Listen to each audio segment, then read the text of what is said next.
Hello, and welcome to the Game Design Archive with Edward and Ludwig. Today is the 15th episode, and we're going to talk about that game designers should do their job. Go ahead, Edward. Yes. So, what do we mean with game designers should do their job? Because it's a title, I guess. Very dramatic. Yeah. What we mean is essentially that how should I say this? Obviously, there is a lot of good game designers out there at the moment, in my opinion. I think some of the best ones are out there now, right? Like, I'm not the kind of person that's like, oh, the past is better, right? There is really good stuff coming out. But since games are so popular, there's also a lot of bad designers, right? Yeah. And so what has become very trendy, I guess, is the way to put it. I don't know. Would you say it's trendy? I don't know. What do you mean? The thing we're going to talk about today. Like, is it trendy to do this stuff? Yeah. So is to basically offload the design to the players. Yeah.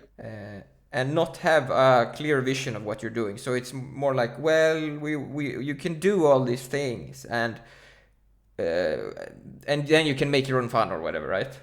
And not in the sandbox way, but like, yeah. Well, also a little bit in the sandbox way, but we're gonna get to that later.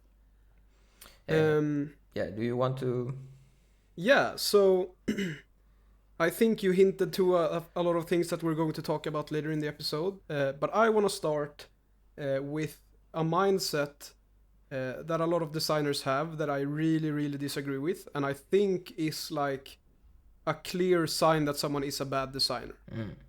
And that's the idea that the player needs to be protected from themselves. You'll often see, like, on internet discussions, or there's probably a lot of YouTube videos or whatever about this kind of topic where it's like, oh, the enemy or the player's worst enemy is themselves because they always like optimize the fun out of everything, right? That's usually the quote. Like, oh, the player is making the game boring for himself by optimizing the game. Yeah. And the reason I think that this idea is so wrong is because the act of optimization is in a way the point of playing a game, right? It's not like pure optimization, but it's like I think we mentioned it last episode, and we've probably mentioned it in a bunch of episodes previously, but like one of the main points of playing games, at least when I play games, is to like achieve mastery, right? It's to become good at the game, to play well. Like, it's fun to play well, it's fun to be good at the game. And by saying that the player can optimize the fun out of the game, you're essentially saying that becoming good at the game is boring. Yeah. And that's a very good sign that the design itself is boring, right? Yeah. Yeah, I don't know if go ahead. I would use the word optimize because it sounds yeah, it sounds very like clinical or whatever. Yeah, or like, oh, yeah. I don't know. It's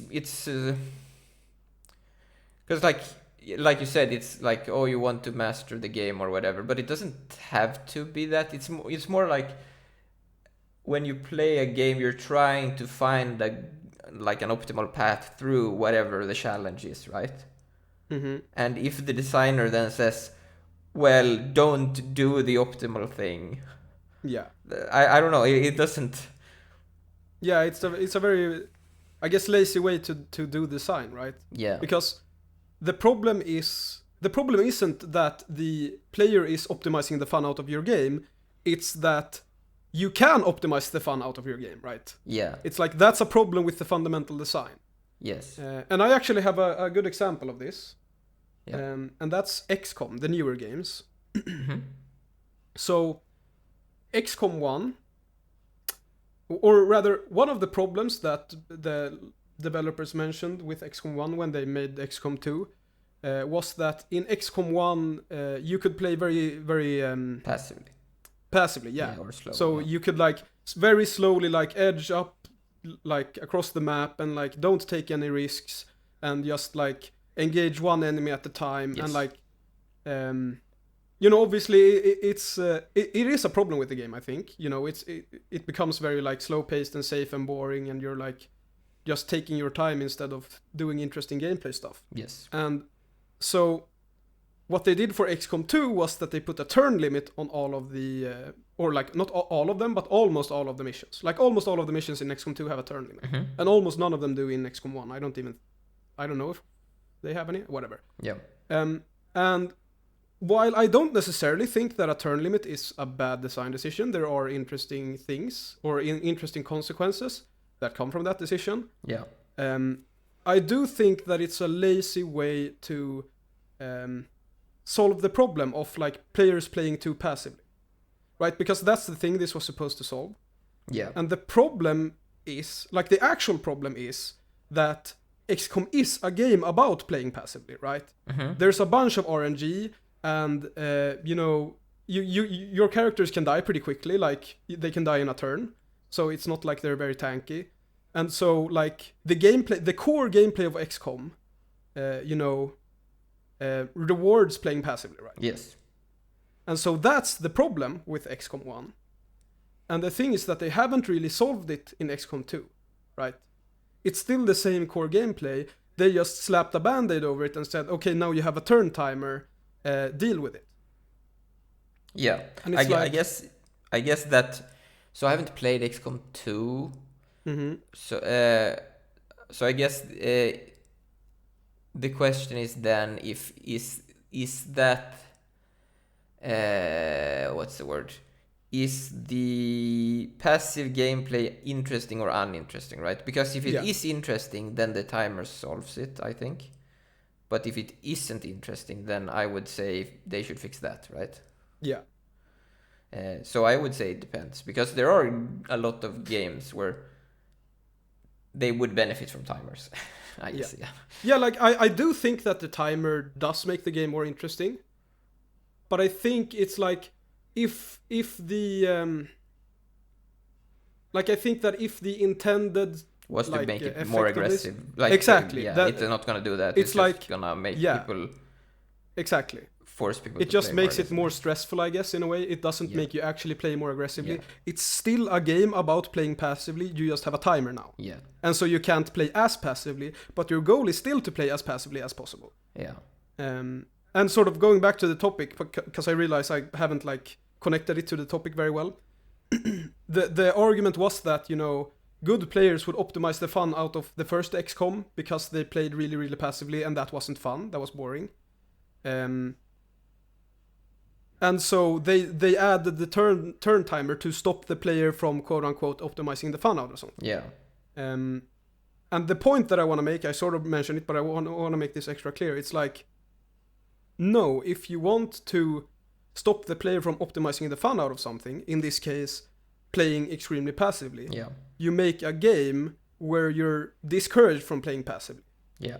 Right? So it's the core system that's the problem. It's not the player that's the problem, I guess. That's the like main thing that I wanted to do. Yeah, so to clarify what you're saying, you're not saying if they wanted a passive game, putting a timer on it is bad, because that's fine. Exactly. Yeah, that's fine. If that's their goal. If they say, we want a passive game, but we want it to be stressful, so we put a timer on. But that's not what they're saying. They want you to play aggressively. And the solution does not solve that. Yeah, exactly. Yeah, that makes sense. And so, I think it's sort of like a cultural thing with a lot of game designers where they don't expect the player to play the game optimally. And it's like, yes, it's true that not every player will play the game optimally, but you should always design it as if they will, right? Yeah.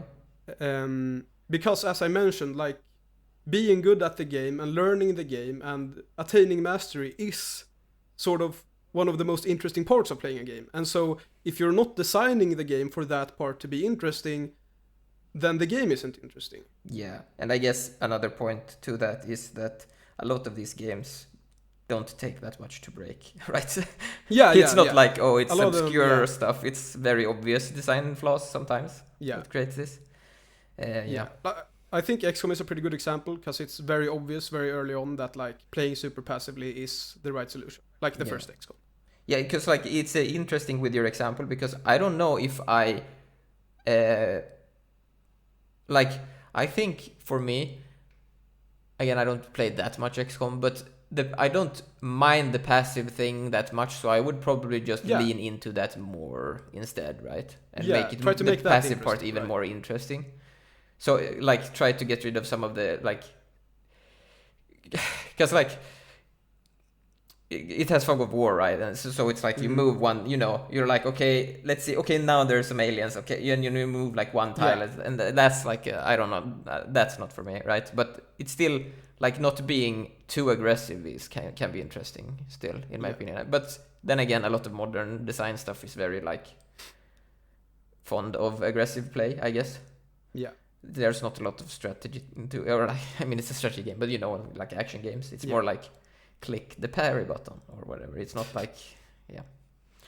I think it's actually a very good example, the fog of war that you mentioned, because that's one of those things that, if you removed the fog of war, you could have the player play a lot more aggressively, right? Because they know where all the enemies are. Yeah. And so that's a good example of a solution that you could have like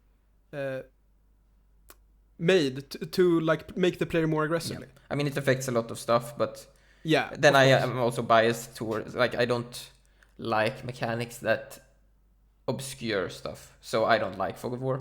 So to me that's an obvious fix, right? Remove the fog of war. But obviously that has consequences to other things. So like I understand if they don't want to remove that, but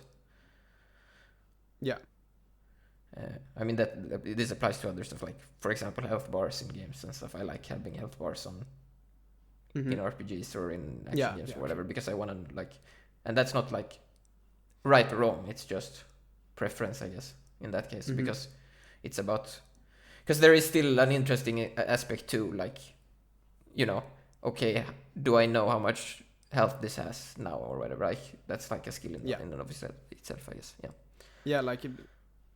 Like what you're trying to say, I guess, is like showing the health bar means that you know how much health he has left, sorry, and then not showing it creates a bunch of tension. So it's like or like you need to learn, well, okay, exactly. Now 3 hits and then whatever, right?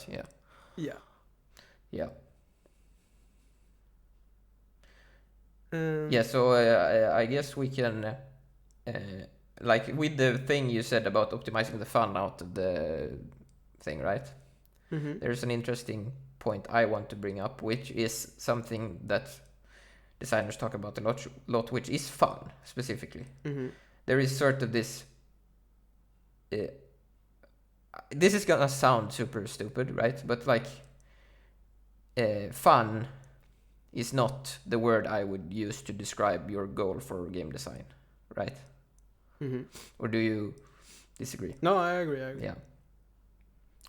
And it's really hard to like pinpoint what it is you should strive for, but if you just focus on making stuff fun, you're gonna make an extremely boring game, right? So when you say optimizing the fun out of it, I don't even think that's the right word to use, because obviously you're trying to change like you're trying to make the experience, what's a good way to say this? So we said like, oh, you play this game, right, XCOM or whatever, right, and then you play passively, right? And the reason you do that is because you like see the patterns of like, okay, wait, if I like that, so you like, it is interesting, right? Because you're like learning about like, oh, I could do that, but the problem is if it's too dominant, right? That's the it's sort of a strategy thing, right? If the strategy is too dominant, then it's becomes uninteresting. So it has like actually nothing to do with fun at all, because fun comes from like the interesting interactions between the mechanics or whatever. I don't know if that made sense. I think like to clarify your point, I guess, the problem I see with using the word fun to describe like a game positively is that and also not only in this context, like in general, right? It's just a bad way to describe it, in my opinion. It's like we've talked about it in previous episodes. For example, this idea that a game should be fair, right? Yeah. And it's like a game like beating you up is not fun. Yeah, no. Like a game being super, super hard is not fun. Yeah, not in that moment, at least. Exactly. It's like, that's the point. It's not in that moment. Being totally wrecked by the game is not fun. But overcoming the challenge is fun. Yeah. I guess. And so, by saying that you're striving to make the game fun, you're essentially saying, oh, you shouldn't have any frustration, you shouldn't have any challenges, you shouldn't have any, any whatever. Like... Yeah, and also, like, if you... Yeah, sorry, go ahead first. Yeah, like...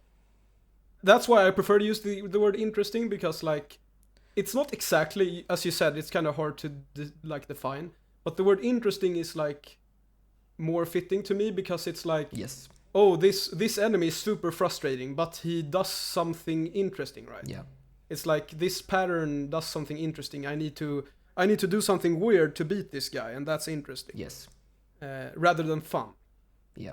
And also, another point I want to make is, like, if we compare this to something like, I don't know, books or movies, you would be laughed out of the room if you explained all books as fun, right? Yeah. Because, or movies, right? There's a lot of different emotions. Yeah. Involved in. Yeah, you're not watching a horror movie because it's fun. No, right? no. You're watching it because it's scary. Yeah, I mean, you could argue. Yeah, but you could. Yeah, exactly. You could argue that the scary part makes it fun, but then you could also argue that the frustrating part of a game makes it fun. So it's like, it's kind of a definition thing. Yeah. So, but like. Yeah. Yeah. Yeah, I just think using fun. the word fun in specifically for this is causing issues, because it's assuming that everything that happens in the game has to like fun to... When I hear the word fun, I'm thinking like dopamine stuff, right? Where it's like, oh, it's fun to click the button and there's like confetti and stuff, right? Yeah. And it's like, I mean, you can only have so much fun, right? Yeah. So it's like I think interesting is a better word. But yeah, that's a bit nitpicky. So maybe we should move on. Yeah. But yeah, just to once again clarify even more, because I do think it's an important point. In the XCOM example that I had, playing passively is not only optimizing the fun out of it, it's also optimizing the interesting part of the game out of it, right? Because it's the dominant strategy that always works, and you never need to do anything else. Yeah. But yes, let's move on. So, I briefly mentioned it before. Sorry, before we move on, actually, now that you say that, yeah, so if we... Yeah, because, like, now that you say that, when I think about it, I wasn't as... how should I say this?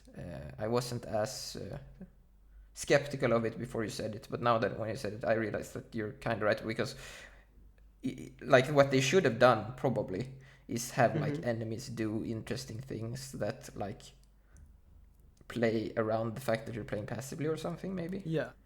Or, like, maybe defense missions, like... You're being swarmed by enemies and you need to defend the point, I guess. Yeah. Something like that. Yeah. Because the timer is, as I said, like, very much a band-aid. Yeah. It's like, the player isn't doing what we want, so we'll force them to do it. But it's like, no, design the game so that the player does what you want. Yeah. Yeah, I mean, I guess I think because the problem is that a timer is kind of a good solution for that, but not maybe in that context. It's hard. Yeah, exactly. A timer could be an interesting part of a game. I don't think the timer in XCOM 2 is especially interesting. Yeah, no. Yeah, sorry. Now you can go ahead. Yeah.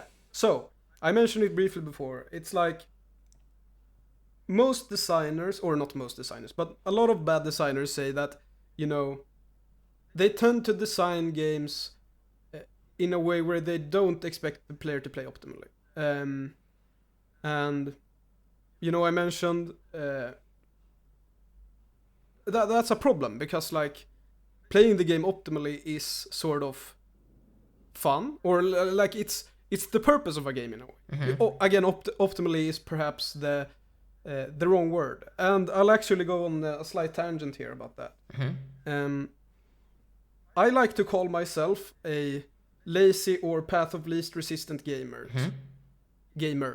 I'm one gamer, not several. And what I mean by that is that whenever I am sort of up against a challenge in a game, I always take the path of least resistance to beat it. Yeah. So I'll very rarely do like, oh, you know, I'm gonna play this game, but I'm not gonna do this OP thing because that makes it more interesting. Like, no, I take advantage of exploits. I do the lazy thing. You know, whatever. But also, important point, I don't go out of my way to do exploits, right? So if there's like a crazy infinite money glitch where you need to spend like 3 hours to get infinite money, I'm not gonna do it because I can't be bothered. Right. Like, I take the path of least resistance. So it goes both ways, right? It's like, I won't do the harder thing just because, but I won't do the easier thing if it takes effort, right? Yeah. And I think what I want to say about this is that the best way to design your game is to design the game for these people. You need to design the game so that the path of least resistance gamers, so that the path for them is still interesting, right? I guess. Yeah. So it's like, if there's a super hard boss that's really interesting and that's super hard to beat, I'm still gonna take the path of least resistance to beat him. But if that's like the intended solution, I guess, quote unquote, then my experience is not any different from, you know, someone who might do challenge runs or whatever. Yeah. You kind of get what I'm saying. Yeah. Maybe you have something to add. Yeah. Well, I guess first of all is that obviously I'm a bit different with it, right? So I'm not as strict with the least resistance stuff.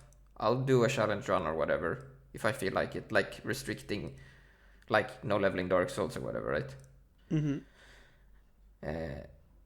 Or playing in some certain suboptimal way. But I don't think that is something the designer should consider, like, at all when they design their game.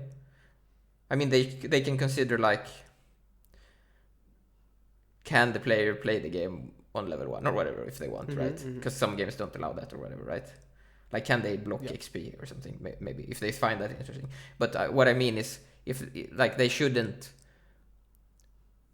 make a bunch of I don't know what to, like, mechanics or whatever, and then you, like you said, you fight a boss, and then it's like, well, the optimal strat is to, like, go into the corner and do this range thing and then run around the thing and do that over and over again or whatever, assuming it doesn't take too long, right? Because then the lazy stuff kicks in again, right? So if it's reasonably takes a reasonable amount of time, right? Yeah. The designer should obviously think about stuff like that, because if they don't, then the game is gonna be really uninteresting. And it's really hard to, like, because their argument is always, oh, well, don't do that. Yeah. And it's like, well, that doesn't really work. At least not for me. Yeah, exactly. I think it goes back to, like, the thing about mastery being the end goal in a way. Yeah. It's like doing the weird cheesy exploit where you're standing in the corner of the arena. That's the optimal way to play the game. Yeah. And so, assuming I'm not doing, like, a challenge run where I can. Yeah, exactly. Right? Yeah. Yeah. But it's like, so by limiting yourself from doing that, you're in a way limiting yourself from becoming good at the game. Like, obviously it's sort of a silly example, but you kind of get the point I'm trying to make, right? Yeah. It's like, my goal is to be as good at the game as possible, and if the designer says, well, you shouldn't do that because that's boring, then their game sucks. Yeah, it's sort of a mechanical issue, I guess, right, with the design. Yeah, in that case. Exactly. Or like level design, I guess, if it's the level that's wrong. Yeah. But I do think this sort of ties very well into another point we wanted to make, which is that bad balance and bad design is a lot of time a designer skill issue. Yeah. So do you want to take that, or should I? I sorry, can I bring up one more point? Yeah, go ahead. I'm a bit unorganized today. I apologize, but still, I just got a bunch of ideas when we're like. Shit, yeah. So another thing I like, again, I play a lot of shoot 'em up games, right? And a lot of them are from the arcade era, where you put in coins, right? Yeah. And so those ones obviously still have that, but you don't put in coins. And I think that actually kind of ruins it for a lot of people, right? Yeah. And a lot of modern ones do that as well, right? Where it's like, oh, you can just click continue and then you continue playing, right? So there's no consequences. Yeah. And it's like, oh, you'll get a bad score, and it's like, yeah, I guess that's something, but still, like, it's very uninteresting, right? Design wise, to be like, oh yeah, this game is hard, but you can just continue. Yeah, I think you play a lot more arcade games than I do, and I definitely think that's like one of the main things that keeps me from playing a lot more arcade games. Yeah, and I mean that's also why I can play them, because I do play them for 1 credit clears, right? Yeah. Because otherwise they wouldn't be interesting. Like, yeah. But then there's also like we're gonna touch on this a bit later, so maybe I'll just be very brief here and then we can move back to it. But just so I don't forget, it's like, you know, are you supposed to beat it in 1 credit, or are you supposed to beat it in 3 credits or 5? And it's like, I as the player have to make that decision, sort of. Yeah, it's not interesting. Like I think it's good that we brought this up, because it can like, to make this very clear, like, what are we actually talking about today? And like, one big aspect of it is that the designer is responsible for the experience, right? And a lot of these like ideas we're talking about today is ideas where the designers don't, like, they leave it in this, I don't know what to call it, like area where like you don't know if, like you said, it's like, oh, do you play it on 1 credit? Do you play it on 5 credits? Ooh, you can decide. Or like, oh, you can just not use this mechanic, right? There's these other interesting mechanics and stuff, right? And it's not how I view games, right? How I view games is sort of, you have this, like, it's sort of how should I say this? Like, if you read a book, the author has like if it's a good book, right? The author usually has like a message that they want to convey, but it's really hard to convey in words. Like, well, they're writing a book, so they can convey it in words. But what I mean is they have something they want to tell people, but they can't just tell people that, because humans are complicated or whatever, right? So they can't just say it, because the other person won't get it. So they wrote a book that like creates this intricate scenario where they can make you understand what they're trying to say, hopefully, right? That's what a good book does. And games are similar but more abstract. So like, if we take puzzle games, I think shows this the most clearly, where it's like you'll play like, it's like I think you know what I mean, right? Where it's like, if you're playing like The Witness or something, right? And it's like, it's like, oh wait, like you're learning like interesting things about like how these panels work or something, right? Again, it's more abstract than books, but then again, people like to talk about books as if, like, you know, like Swedish, or sorry, they're like the language teacher, right? Yeah. They'll like, you know, they'll have like, oh, what's the moral of the story or whatever, and obviously it's not that simple, right?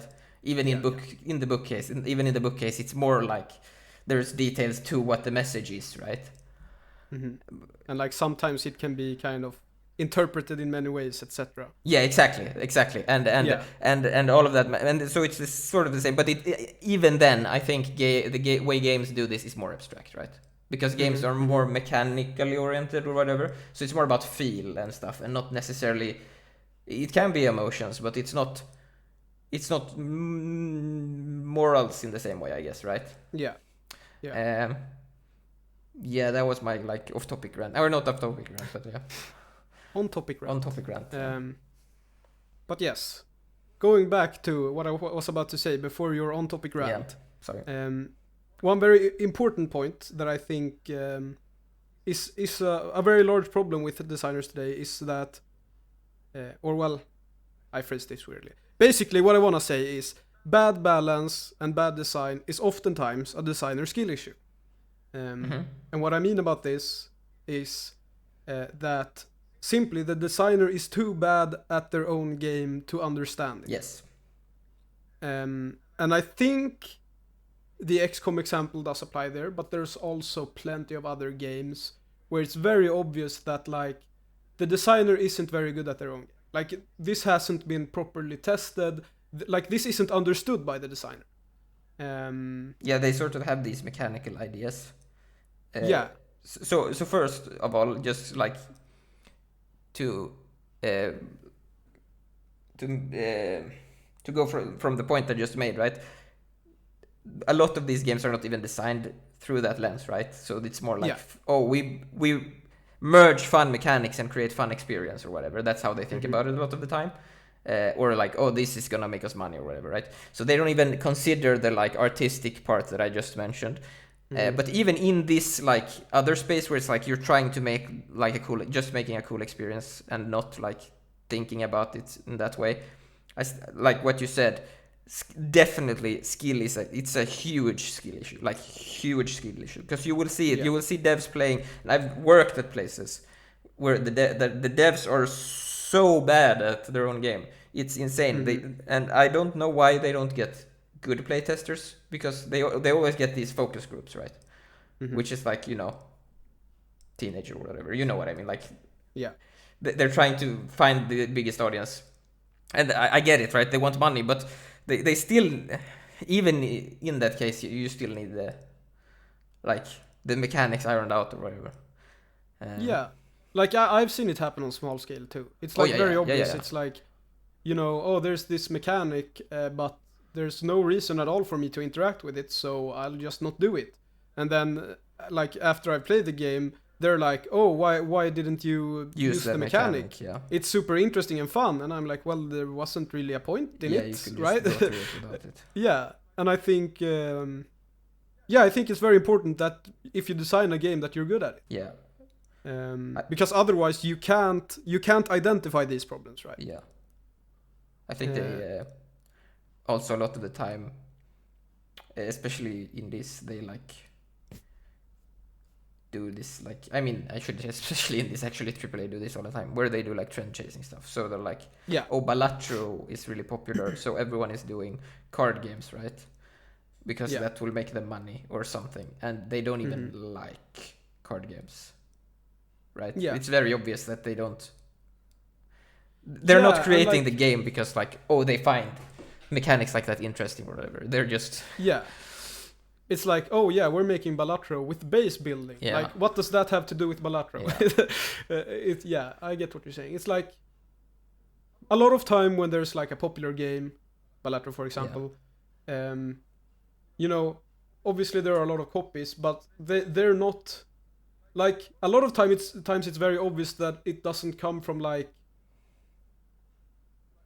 they aren't actually respecting what they're copying, which I guess makes sense because they're lazy. But it's like, if I were to make a copy of something like Balatro, I would do that because I really loved Balatro and I thought it was a really interesting game and that maybe I could put an interesting twist on it.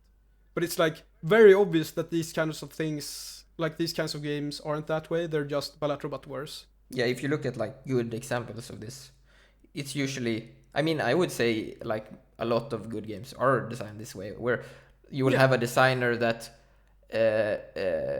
they'll play like Balatro or whatever, right? And they'll be like, I really like Balatro, but like this part, I don't like this part, right? And they'll design their own experience that, like, if they are the kind of person that plays that kind of game, right? And they are skilled in quotation marks, right? And they can that's usually how it goes, right? Where it's you have sometimes it's more vague, right? Where it's like an idea or something. It's like you played a game and it's like this part was interesting, and then you like extrapolate that idea. But yeah, still, so I don't want to dismiss that way of doing it, right? Because I think that's a lot of games are done that way, right? It's iterative or whatever. But to actually execute that well, you need to, have some taste, I guess. Yeah. Taste is very underrated. Yeah. And what I mean by that is not like some sort of objective measure. It's just have some taste of like how that specific designer wants the experience to be, right? Yeah. And then you can tweak that depending on how much you want money versus whatever, right? Because you can obviously like make it more mainstream or something. That's like, I understand why people do that, but you still need the good core, even if you're making it for mainstream audiences. Yeah. Yeah, just to clarify this point, going back to the XCOM example, like I do think that one of the reasons that like XCOM 1 had this problem where you could play like really passively and everything just worked, was because the people who made the game weren't good enough at it. Yeah, maybe. And like, I think if you want to actually solve that problem, I think this is the important point. If you actually want to solve the problem of, XCOM encouraging a passive play style, you need to first be good at XCOM to realize that it's a problem, right? Yeah. And so it's very important for you as a designer to be good at games, and especially your games that you make. Yeah. And it's so weird because a lot of time designers talk about like, you should have other people playtest their games because you're too good at them. You've made them, so you know everything about them. But it's like very, very, very, very often you'll see that that's obviously not true. Yeah. It's like a lot of times it seems like the designer is like interacting with their own mechanics in good faith, I guess. Yes. And it's like, oh yes, I think that's a pretty good way to put it. It's like, you shouldn't interact with your mechanics in good faith. You should interact with them in bad faith, and they should still hold up. Yes. That's the sign of a good game. Yeah. But you could, that could be a point, like a reason to actually bring in this. Like, I'm not dismissing having playtesters, right? Because there can actually be like spots where you're like not realizing you're doing stuff in good faith, right? So, or you're missing stuff, right? Like, but the point is, I 100% agree with what you're saying. It's so silly. I hear it all the time as well, where it's like, oh yeah, you need people to play test the game because you're so good at it, and it's like they're not they're not like it's so funny. They're just click. Yeah, I don't know. They feel so good because sorry. Yeah, I don't know. Yeah, it's funny. But PlayStations are still good, obviously. But you need to be. That's another skill in and of itself to like evaluate feedback, because I feel like that's You like, I guess we're sort of like touching on a point we wanted to bring up anyways. So I think we should move on right away to that, and that's that many designers lack a holistic vision of their game. And I actually, do you want to say something about that, or could I take yet another example? Yeah, I'm just gonna say one thing there, and that is that in some designers' defense, I think this is a scale issue, like we have talked about earlier as well. So it's not just bad designers. It becomes harder because there are so many people involved, right? So because this is easier to solve on smaller scale, but it's still like you should still try to, right? So go ahead. Yeah, so I want to actually highlight a game that I think did this well, and that's Hollow Knight Silksong. And you already know what I'm going to talk about, because I've been like fanboying over this all the time. So like, I didn't enjoy Hollow Knight 1 too much. I thought it was a fine game, but it wasn't like a standout game. I was like, yeah, it's fine. It's okay. And I think one of the main reasons I felt that way about that game, there were several reasons, but I think one of the main reasons was because of the pogoing in that game. Like, I'm not a very big fan of pogos, and that seems to be a very modern thing where it's like you pogo everything because it's OP and whatever. Yeah. And I wouldn't say that the pogo was OP in Hollow Knight 1, but it was pretty strong. And so, you know, unless there was like a flying enemy or like an enemy that did a special attack, you would basically always pogo them and you would be safe from damage. I'm making Hollow Knight 1 sound worse than it is. It wasn't that big of a problem, but it was a problem. And in Hollow Knight Silksong, they did this genius thing, which is that they made the pogo diagonal. So now you have to aim it. So you need to be like either a little bit to the left or a little bit to the right of the enemy before you pogo. And it makes it considerably harder to like keep pogoing over and over and over again. Like you can still do it if you're good at the game. But then that's interesting because it takes skill to do it. But it's like, it also sort of solves the problem with that pogo being the main solution to most things. Where it's like, pogoing is hard now, so you kind of need to do other stuff too. And the point of this example is that it's very clear that the people who made that game had a very good, like, understanding idea of the holistic vision of their game, like a good understanding of their game, as you said. It's like they managed to like identify that the pogo was a problem, and then they like came up with a solution that fits into the game and that makes the game interesting, like even more interesting. Because I do like Hollow Knight Silksong a lot, although I haven't finished. I think they also like, I think they just got more experienced as well compared to from Hollow Knight 1, right? They had so much feedback to go off, right? It was a very popular game. So they had a lot of time to just refine the experience, right? And just like get better at it as well. Like they probably saw a lot of what the very skilled players were doing, right? Because there's a lot of like pogoing all there's like a lot of stuff. I don't follow it, but like there's a lot of like challenge stuff going on with Hollow Knight, right? No miss and stuff, and like boss stuff. So people are really engaging, like the first one, I mean. So they probably saw a lot of that, and you know. They probably got experience from just interacting with their own creation, right? Yeah, exactly. And yeah, I think it's just a perfect example of like how you actually solve the game, right? Because in a way, the pogo, you know, as I said, it's not like that bad, but like just to make the example clear, the pogo sort of optimized the fun out of Hollow Knight 1 in a way. And so they took a look at it and they were like, there's something fundamentally wrong with our design. We need to make the pogo like harder to execute. We need to make it more interesting, etc., etc. And they did it, and the results are fantastic. Yeah. Do you have anything to add? No, I mean, that makes sense. I guess sort of related to that then, which is another thing we wanted to mention, is that game designers today, like especially when we're talking about modern game design, are very focused on what the player can do and not what they can't do. And yeah, it's like... Yeah, we have touched a lot on that in the past, right? Yeah. We've talked about forcing the player to commit and stuff, right? And stuff like that. I think we've had one more where we just talked about mechanics like that, where it's... Yeah, like, I think the example from that video was Valkyria the Viking, right? Yeah. Where it's like, if you jump, you don't have air control. Which, like, has a bunch of interesting consequences.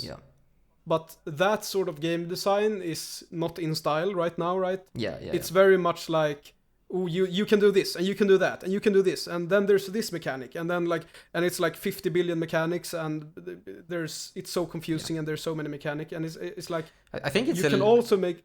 Yeah, go ahead. Yeah, I was just gonna say, I think it's a little bit different, or like not different, but it's two different things. So you have the thing you're talking about, right, which is out of style stuff, which is commitment heavy mechanics, which is you jump and you can't move in the air. That's very out of fashion, right? But more relevant to this, I think, is the other part, which is the like fun zone idea, right? Where it's like, oh, you add all these fun things with fun interaction, but you don't think about the consequences upon the other mechanics, right? So you'll have like a grappling hook and a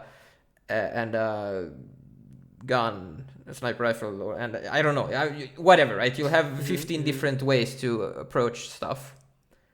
And the problem is that the focus was put into making all of those fun to use, not to make the experience fun, right? Yeah. Like I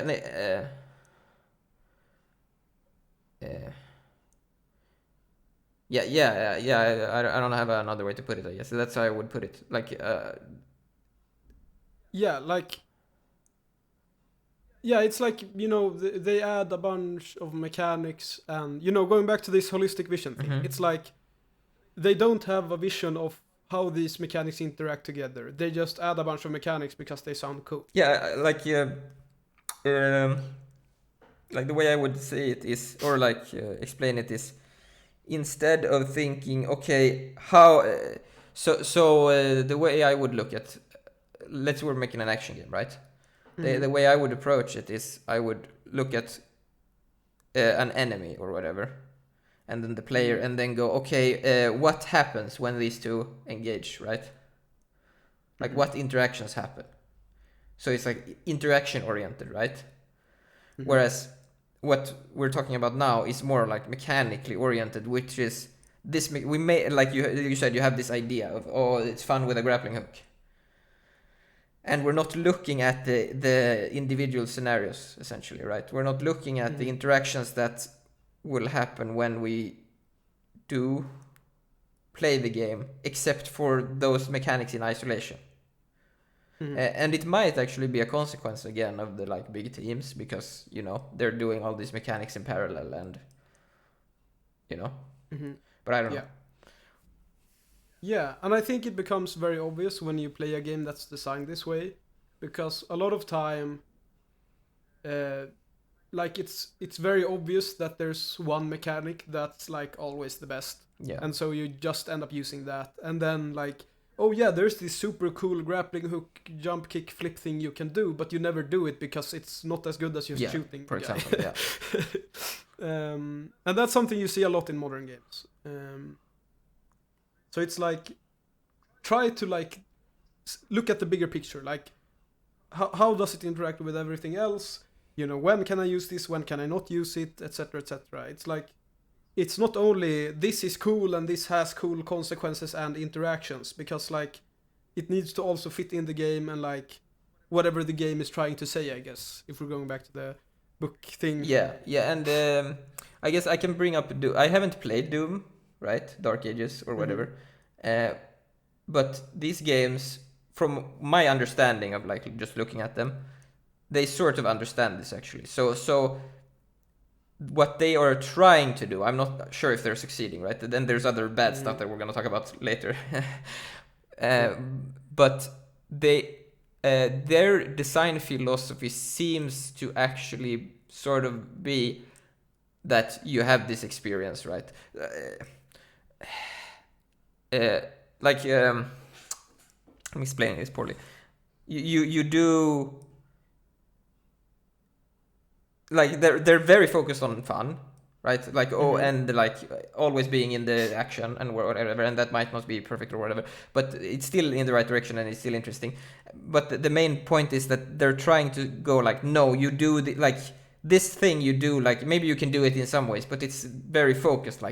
The fun way, the fun in this game, you get that if you do this, right? That's their approach, which is very, I think that's actually partly why, I don't know if Dark Ages did that well, but Eternal and 2016 did pretty well, actually, I think. Because they have this mentality where no, you're playing Doom and this is Doom and you play it this way, right? Which is very not trendy right now. It's very, well, I don't, you know what I mean? The designers go, well, it's your game, right? And it's no, it's the designer's game. The designers say, go do this is fun. And then you go, or whatever, interesting, we said just fun, you know what I mean? And it's oh yeah, this is interesting. You're right, Mr. Designer. Yeah, I know, I'm the designer, right? Which goes back to the point we're trying to make today, right? Where it's oh, I'm the designer, but you can do your own game. And it's no, you're the designer. You're supposed to make the game, not me. Yeah. I'm paying you to do Yeah, it. exactly. I'm literally paying you money to make me a game that I can play, and you go, you know what? You can make your own game. No, I don't buy that. Yeah. I think that's actually a pretty good segue, I guess, into another one of the big topics of today. Because we are running almost out of time. No, not really. I mean, we can go already, there's no time limit here. We can go. True. But we've already been talking for so long. So I think we should move on to that. Sure. And I think you want to take this because you're very passionate about this. So go ahead. What am I talking about? Make your own difficulty, of course. Oh, we're going there now. Okay. Yeah. Yeah, I mean, so we just mentioned, I just praised Doom Dark Ages, right? For being interesting. But unfortunately, there is a big flaw with this game and some other games, which is what I call make your own difficulty, right? And I actually I don't even think it's just me not liking. I think it actually doesn't work because I don't know how that game did even. Because I don't think it sold very well, but I do think that's partly because Game Pass also, I don't know. Well, no, but like performance stuff. Yeah, right, performance on the machine and stuff, yeah. Yeah, like you need a very good PC. Yeah, I don't know.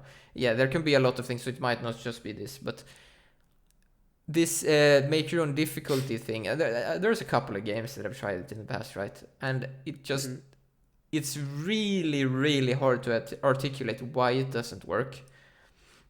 But I guess essentially why it doesn't work is because it sort of ruins the magic, right? That's a very bad way to explain it. Sorry. Yeah, I guess one part of it is what I just mentioned, right? Where it's like, no, the designer should be responsible for the experience, not the player. So if you give them like 100 different sliders to change, what the actual fuck are they supposed to do? Like, seriously, right? I have no. It's like you can adjust the parry window, and like, okay, like what am I supposed to do with that? Yeah. So like if I'm going for the hard experience, then I guess I'll put everything at the bottom, right? So as in or top, right? The hardest. So the parry window is small, right? And it's like it's the game is not designed around that, so that's not like we talked about fun earlier, right? That's not fun, right? So like there's no. I mean, obviously it has difficulties as select as well, but I don't know. It doesn't work. It gives too much. Do you have a better way to express it? It just. Yeah, I think it goes back to the kind of coin thing from arcade games that we mentioned earlier, where it's like I as a player have to evaluate if it's interesting or not. And I don't understand the game yet, so I can't evaluate. Yeah, it's frustrating. It's like, you know, if we take the parry window, for example, maybe it's not the best example, but let's go. I mean, it is a pretty good example because you like, what the fuck are you supposed to do with the parry? Exactly. Like, but do you want half a second parry or 10 millisecond parry? Like how do I, like you said, if you haven't played it, how the fuck do you evaluate that? Sorry. Go ahead. Yeah, exactly. That's sort of what I want to say. It's like, if the game is very like tactical or strategic, for example, you know, maybe the exact timing of the parry doesn't matter. It's just that the fact that you choose to do the parry, that's the interesting part, right?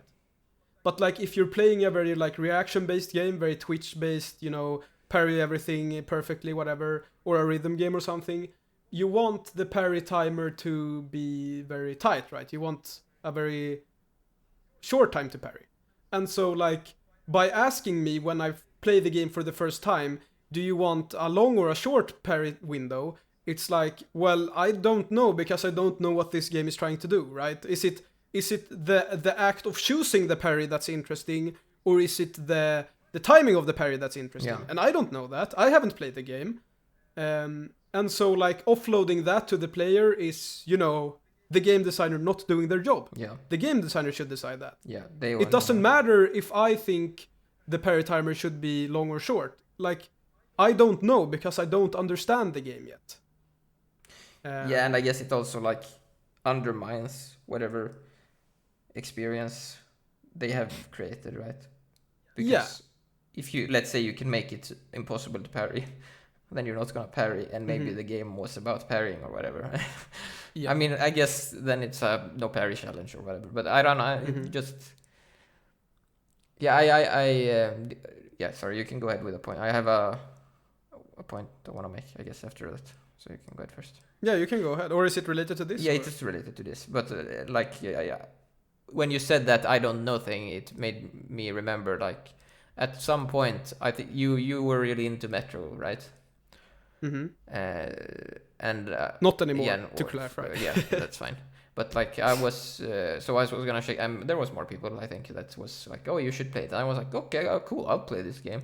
And you start that game up, and you can pick like I don't even remember because it was so long ago. But you can pick like It's 5 different difficulties, and then you can pick some other like side difficulty. There's 2 modes, then there's 2 sub modes, then there's 2 difficulties in each sub mode. Yeah.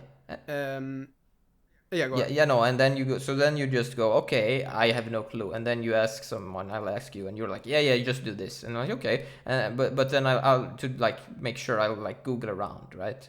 And so you Google around, and then I don't know if I did this at that point, but you like in a similar scenario, right? You'll Google it, and then you'll see people like, because I remember reading people saying stuff like this. So, because there's a thing where you don't see ammo and stuff, right?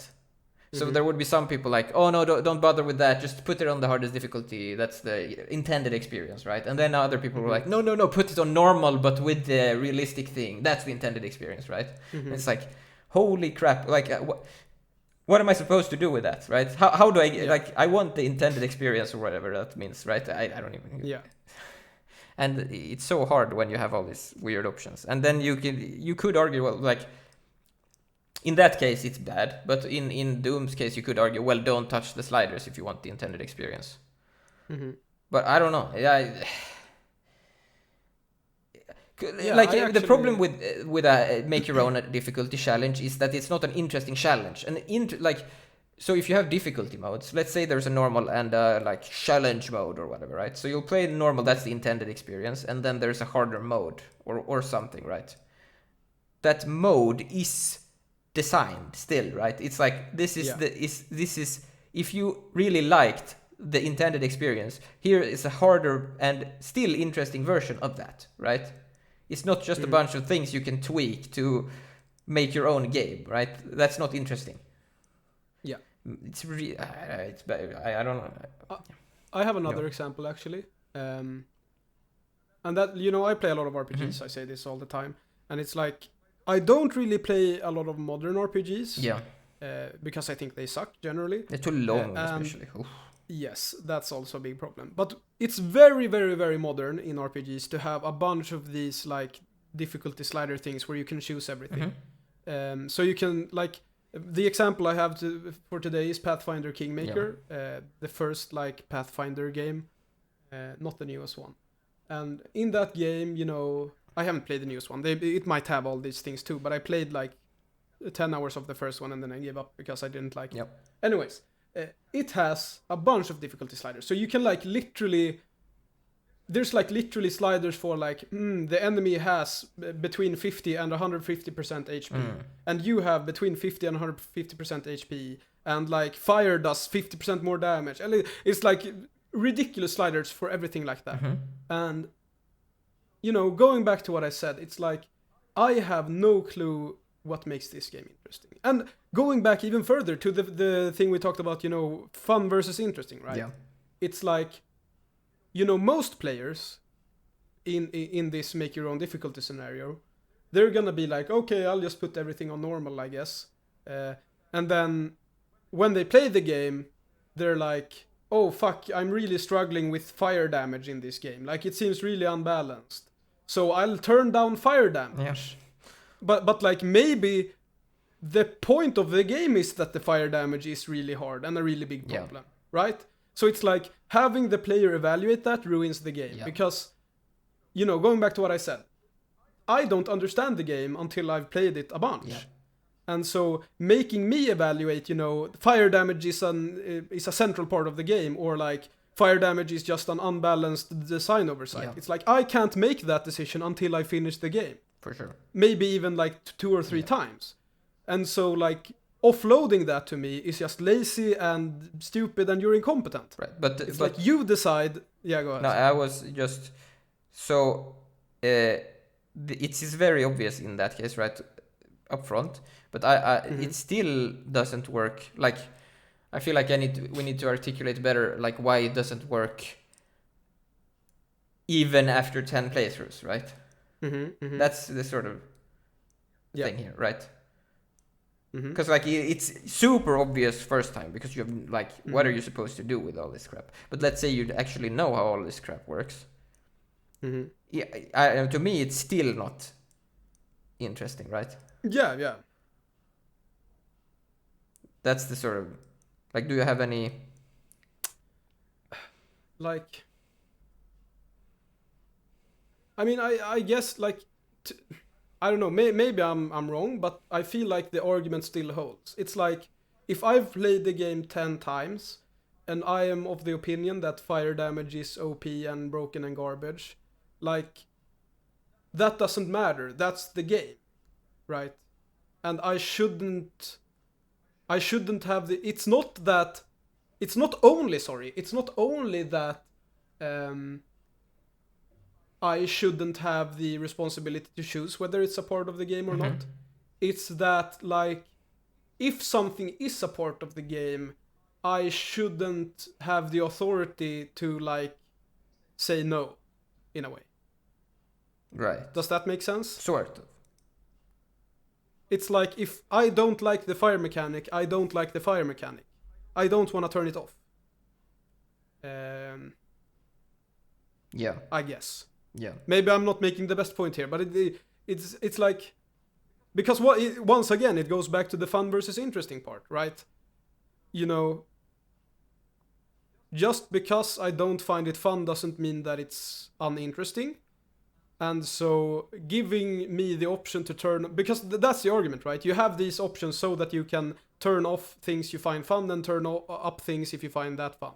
And it's like, no, just give me the most interesting experience, I guess. Right, but so it's obvious also in the because we don't like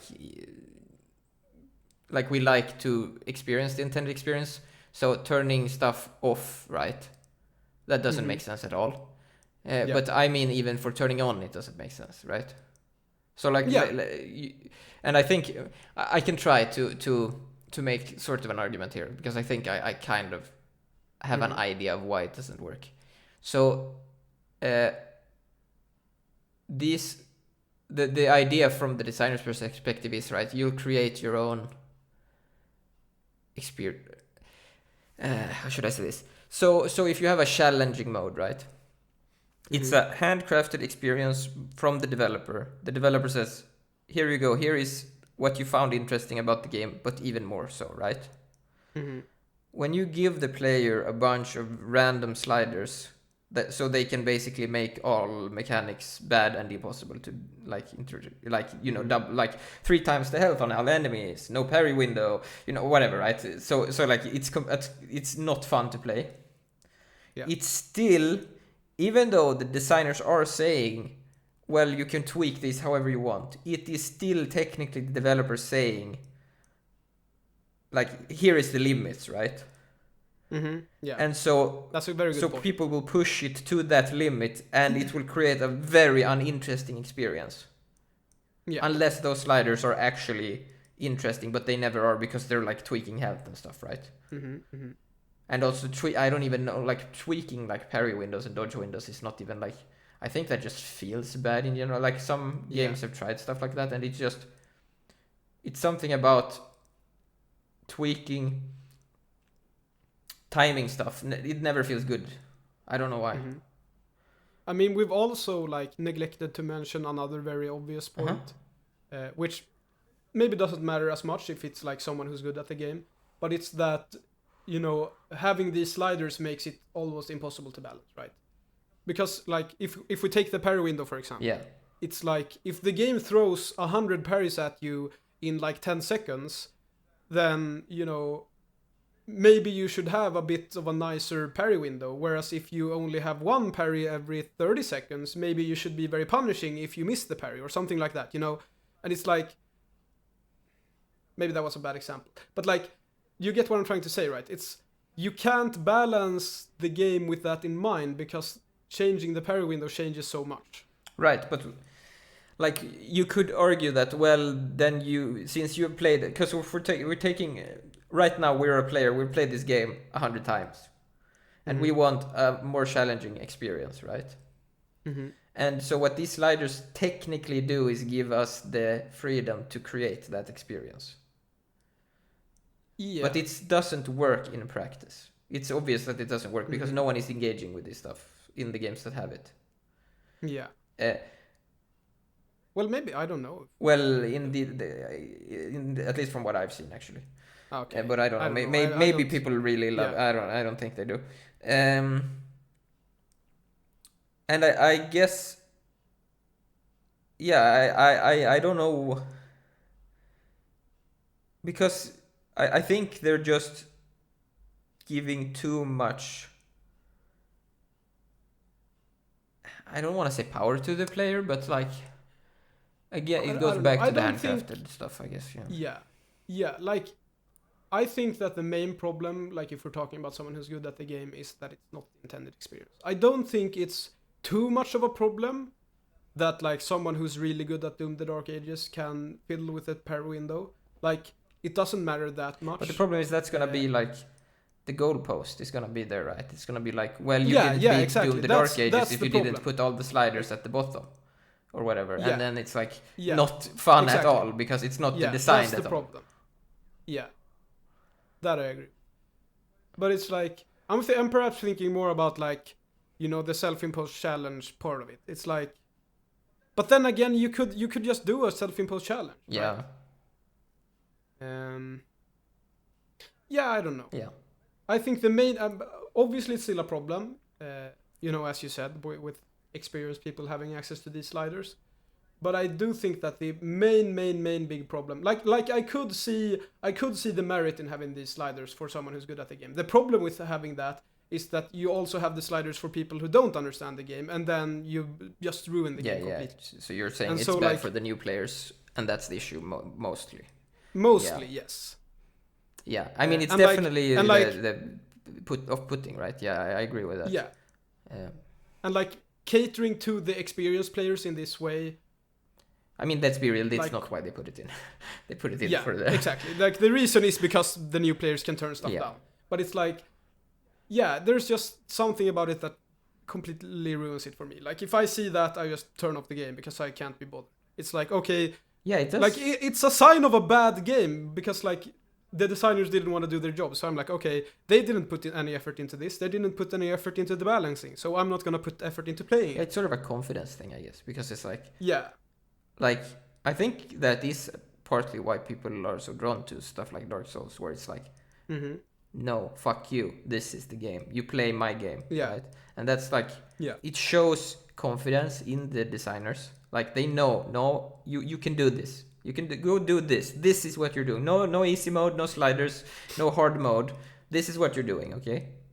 And I think that is underrated, actually. Absolutely. Yeah. Yeah. I don't know. Do you have anything you want to add? I mean, as every episode, I can talk forever. Yes. But I guess. But do you wanna summarize, or should I? You can summarize and then I'll round off. Okay. So, for today's episode, game designers should do their job. And what we mean by this is, you know, as we've just talked about, you shouldn't offload the design to the players. That's one very big point. But also, you need to make sure that your design is actually good. And this goes back to what I said about, like, you don't engage with your mechanics in good faith. You expect the player to engage with your mechanics in bad faith, and you make sure that the mechanics hold up to that, I guess. Yeah. I actually want to, like, even in... I've seen stuff like, I guess you would consider that bugs, but right, still, where like you like move around in menus and they'll break, right? And it's like, that's the level of the, you know, good faith. like we talked about earlier, right? Well, the player is only gonna click like the right button or whatever. Yeah, no, they're not. Yeah, no, they're not. Yeah, exactly. It's like, and it was like a big, design I don't know what. Maybe it was like a Battlefield game or something I was playing, and it was like, I just like it was reproducible as well. It was like if you clicked, like I mean, there's bugs, I get it, but still, like, come on, like. They don't have people testing like clicking buttons in the menu even. Like I don't know. Sorry. Yeah. Yeah. And I guess also last big takeaway of today, or well, there's two more takeaways, and that's that bad balance is a designer skill. Yeah. That's very important. You need to be good at games. You need to be good at your game, and that ties into this whole like engage with your mechanics in bad faith, because that's how you become good at your game. And then last but not least, optimizing the fun out of something isn't possible. If you can do that, it wasn't fun from the start. Yeah. Cool. Yeah. So I'll round off I then. guess. Yeah, go ahead. Yes. So, first of all, thank you for all the support last week. Yes. All the comments and all the keep it coming. It's thank you. Like, I guess, subscribe. Leave a comment. Yeah, again. leave more Very comments. To read. Good and bad. We read it all. Yes. Watch our old videos. Maybe the one on the like commitment stuff is force the player to commit is most relevant for this one. Yeah. But the other ones are good as well, especially the ones with the few views. Yeah, watch those and like and share. And thank you very much for listening. Yes, thank you. That's it for today, everyone. Goodbye. Goodbye.